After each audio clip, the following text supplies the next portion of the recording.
Today we'll talk about how can you select who can contact you on your Getcontact app. We're going to figure out the solution or know how you can do that on your app.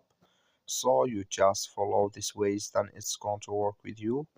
All you have to do, you just go down here, you click here money down here, and you just click on it. So then it's going to take you to this list. It's going to show for you like this. Then all you have to do now, you just click here on settings, you just click on it. So then it's going to take you to next here. It's going to show for you like this. Click here on chat privacy settings, you just click on it. So then it's going to take you to next here. Then you click here on calls, just click here on calls here.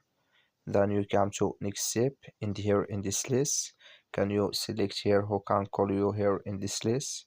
When you down, just click here on save, then it's going to save with you. So that's all you have to do. Thank you for watching. Don't forget to support us by like and subscribe.